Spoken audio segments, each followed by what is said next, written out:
BP low ஆயிருச்சு. Blood ரொம்ப கம்மியா இருக்கனால 5 இன்ஜெக்ஷன் போடணும்னு சொல்லிட்டாங்க டாக்டர். சரி இன்னைக்கு போய் போடுற நாள்.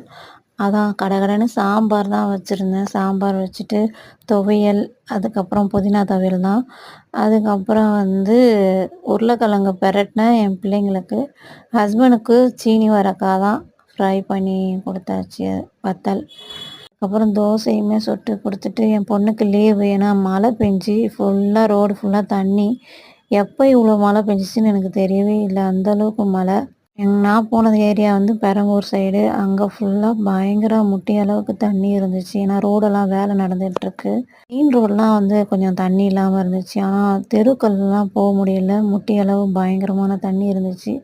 அப்படியே ரிட்டன் மெயின் ரோட்டில் தான் போனேன். எப்படியோ பைக்கை ஓட்ட முடியாமல் ஓட்டிகிட்டு போயிட்டு வந்துட்டேன். அல்ஹம்துலில்லாஹ். இருந்த செடி இப்போ எவ்வளோ அழகாக வளர்ந்துருக்காங்க தெரியுமா? மாஷா அல்லான்னு வளர்ந்துருக்காங்க. அவங்கள கூட போய் பார்க்க நேரம் இல்லை. பாருங்கள் எப்படி வளர்ந்துருக்காங்கன்ட்டு. நல்லா வளர்ந்துருக்காங்க. சில செடிகள் இந்த முருங்கை செடியெல்லாம் பிச்சுட்டு பிச்சுட்டு போயிடுறாங்க கையில் படுறனால. காய்கறி இல்லாதனால காய்கறி வாங்கவும் போயிட்டேன்.